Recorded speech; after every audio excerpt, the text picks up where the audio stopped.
ஸ்ரீ குருபியோ நமஹ. நவகிரகத்தை சாந்தப்படுத்தும் நவரத்னமாலா ஸ்லோகங்களை நாம ஒவ்வொன்றாக பார்த்து கொண்டு வரோம். அந்த வரிசையில இன்றைய ஸ்லோகம் சனி பகவானை திருப்தி செய்யக்கூடியது. சனிதேவரின் பிரீத்திக்குரிய இந்திரநீல கல்லாக ரத்னமாலையில ஜொலிக்கிறது. இந்திரஜித்துடன் நடந்த போரில் பிரம்மாஸ்திரத்தால் அனுமன் கட்டுண்டாலும் சிறிது நேரத்தில் அஸ்திரத்திலிருந்து விடுபட்டு விடுகிறார்.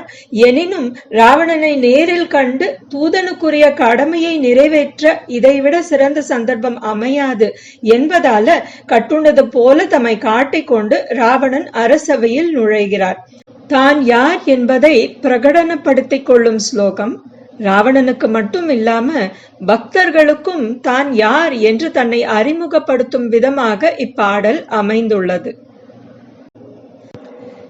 ஜயத்யதி பலோ ராமோ லக்ஷ்மணஸ்ச மகாபலஹ தாசோஹம் கோசலேந்திரஸ்ய ராமஸ்யாக்லிஷ்ட கர்மணஹ. மகாபலவான் ராமனுக்கு வெற்றி, மகாபலவான் லக்ஷ்மணனுக்கு வெற்றி. செயற்கரிய செயலை அனாயாசமாக செய்யும் கோசல நாட்டு மன்னன் ராமனின் தொண்டன் நான். அனுமன் தன்னை ராமனின் தொண்டனாகவே ராவணன் அரசவையில் முன்னிறுத்திக் கொள்கிறார். அவருடைய மற்ற அடையாளங்கள் எல்லாம் பின்னுக்கு தள்ளப்பட்டு ராமனின் தொண்டன் என்ற அடையாளமே அவருடைய முதன்மையான அடையாளமாக நாம் அறிகிறோம். In Ratnamala series, we proceed on to reflect the verse which is considered as Indraneelam or blue sapphire adorning the Navaratna Mala.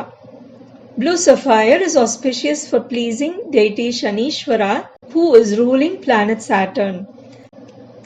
Reciting the shloka with bhakti will definitely help mitigate the problem and worries related to Saturn afflictions. Ravana's son Indrajit used the Brahmastra to capture Hanuman, rendering him motionless. Hanuman, however, realized that he was protected by a boon from Brahma. Therefore, Hanuman pretended to be bound, allowing himself to be taken to Ravana's court. This strategic move enabled Hanuman to confront Ravana directly and convey his message as a messenger of Rama. Jayatyati balo Ramo Lakshmanascha Mahabalaha Dasoham Kosalendrasya Ramasya Klishta Karmanaha. Victory to the mighty Rama, victory be to the mighty Lakshmana.